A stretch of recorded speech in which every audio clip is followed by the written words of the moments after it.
വർഷങ്ങളായി പ്രചാരത്തിലുള്ള ഒരു പത്രം. പക്ഷേ അച്ചടിക്കുന്നതിൽ തീയതിയും ദിവസവും മാത്രമാണ് സത്യമായിട്ടുള്ളത്. ബാക്കിയൊക്കെ നുണകളുടെ കൂമ്പാരമായിരിക്കും. അങ്ങനെ ഒരു പത്രമുണ്ട്, ദേശാഭിമാനി എന്നാണ് ആ പത്രത്തിൻ്റെ പേര്.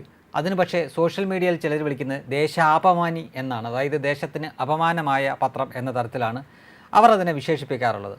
അതിൻ്റെ പതിവ് രീതി അല്ലെങ്കിൽ പതിവ് സ്വഭാവം പോയിട്ടില്ല എന്ന് മനസ്സിലാക്കുന്ന ഒരു വാർത്ത ദേശാഭിമാനി കൊടുത്തിട്ടുണ്ട്.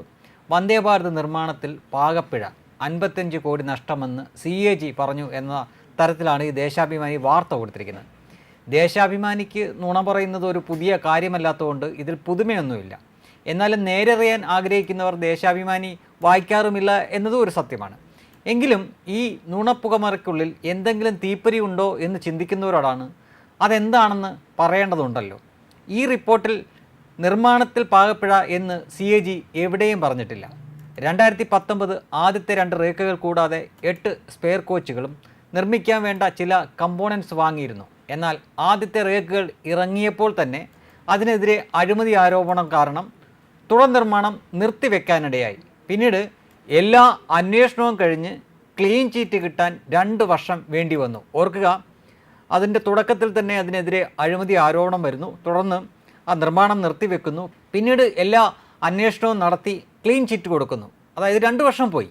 2 വർഷം അതിനു വേണ്ടിയിട്ട് പോയി, അതങ്ങനെ നിന്നു. തുടർന്ന് നിർമ്മിച്ച ട്രെയിനുകളും കൂടുതൽ ഗുണമേന്മ ഉള്ളവയായിരുന്നു. പഴയ 8 സ്പെയർ കോച്ചിനായി വാങ്ങിയ ചില ഭാഗങ്ങൾ പുതിയ ശ്രേണിയിലെ ട്രെയിനുകൾക്ക് വേണ്ടതായിരുന്നു.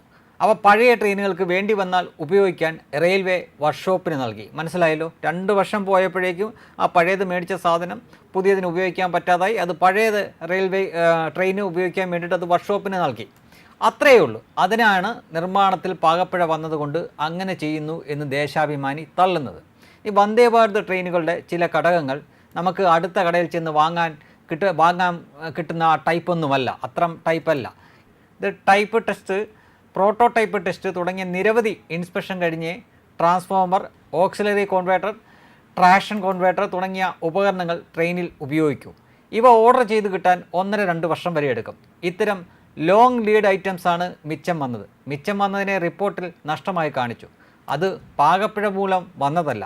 അനാവശ്യ അഴിമതി ആരോപണങ്ങൾ ഉന്നയിച്ച് ഇന്ത്യയുടെ ഒരു ഫ്ലാഗ്ഷിപ്പ് പ്രോജക്റ്റിനെ വെള്ളത്തിലാക്കാൻ ചില തൽപര കക്ഷികൾ നടത്തിയ ശ്രമങ്ങളുടെ ബാക്കി പത്രം മാത്രമാണത്.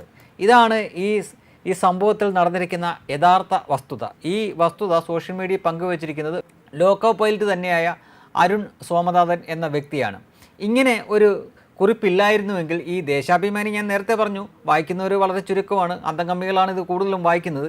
എന്നാലും ഇത് എങ്ങാനും വല്ല കപ്പലണ്ടിയൊക്കെ പൊതിഞ്ഞ് കിട്ടുമ്പോൾ ഇങ്ങനെ ഒരു വാർത്ത കണ്ടു കഴിയുമ്പോൾ സാധാരണപ്പെട്ടവർ വിചാരിക്കില്ലേ, ഇത് എന്താണ് വന്ദേ ഭാരത് ഇതിൽ വലിയ നഷ്ടം വന്നിരിക്കുന്നു, അല്ലെങ്കിൽ നിർമ്മാണത്തിൽ പാകപ്പിഴ കൊണ്ട് 55 കോടി രൂപ നഷ്ടം വന്നിരിക്കുന്നു എന്ന് CAG പറഞ്ഞു എന്ന തരത്തിലാണ് ഇവർ വാർത്ത കൊടുത്തിരിക്കുന്നത്. അപ്പോൾ ആരെങ്കിലുമൊക്കെ വിചാരിക്കില്ലേ ഇതിലെന്തെങ്കിലും വാസ്തവം ഉണ്ടെന്ന്. അപ്പോൾ അങ്ങനെയുള്ളവർ മനസ്സിലാക്കാൻ വേണ്ടിയിട്ടാണ് പറഞ്ഞത്.